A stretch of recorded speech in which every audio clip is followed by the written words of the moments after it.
Welcome back to Squawk Box. A year from the 2022 midterms and a day out now from a tight Virginia governor race, NBC News out with a new poll showing potentially bad news for Democrats.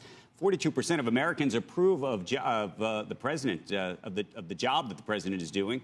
A 7-point decline since August. 54% disapprove, and 71% of Americans, this including half of Democrats, say the country is heading in the wrong direction.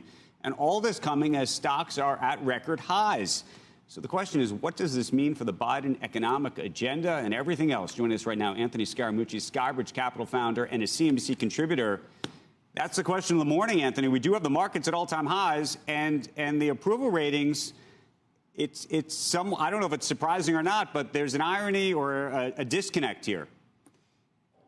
Yeah, but, listen, I think it's a combination of things. I think one of it is the culture war. One of it is the exhaustion from the pandemic. I think people want to move on from the pandemic. And I think for whatever reason, as you know, Andrew, things are situational and they get personalized onto people. As an example, we would have gotten the inflation no matter who the president was. You put that kind of money into the money supply, it's going to show up in the pricing data. And so it's getting blamed on President Biden, but this is a situational thing.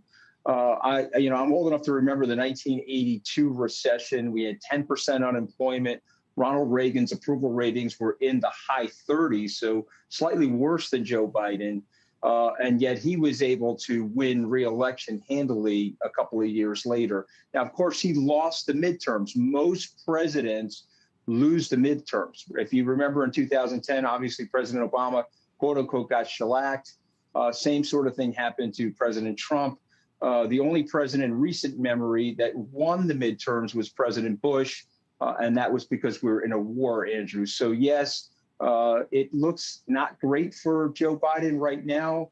But let me tell you something. There's a lot of Scaramucci's, measured in 11-day periods, Andrew, between now and when it's really going to matter to the president and the administration. Okay, so Scaramucci's, let me ask the Scaramucci's what they think about this. Those are 11-day periods, just so you know, Andrew. I got it. Figured I'd throw it out there. Do you think this is a function of the fact that the Democrats haven't got anything done? Is that where the frustration lies? Or do you think it's actually what they're trying to get done? Yeah, I think it's a combination of those two things. I think the spending proposal on the table for the average American is probably too high. The deficit spending, I think people are worried about. The irony there is the Republicans are spending with the same level of unbelievableness, overspending, if you will, of the Democrats. And so I think there's irony and hypocrisy there. But I think it's that combination. Too much spending. Middle and lower income people feel like they can't catch up because of the inflation. And then you've got this very big culture war going on right now. I would not underestimate the culture war, Andrew. There's just a lot of people upset with the way things are going. And that's a tale of both sides, frankly. But I think people are exhausted about the pandemic now. They just want to return to normal, even if the science doesn't suggest to do that. And listen, the Virginia race, that's a fairly purple state.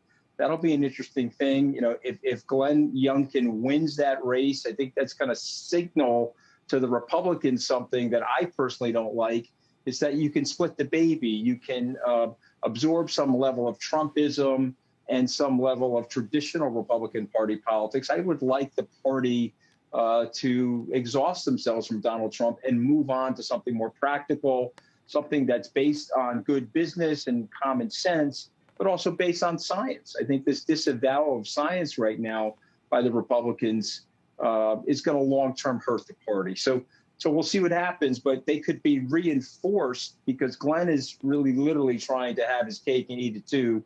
In Virginia, if he wins that race, that'll signal to people that that's the right playbook for 2022 and 2024.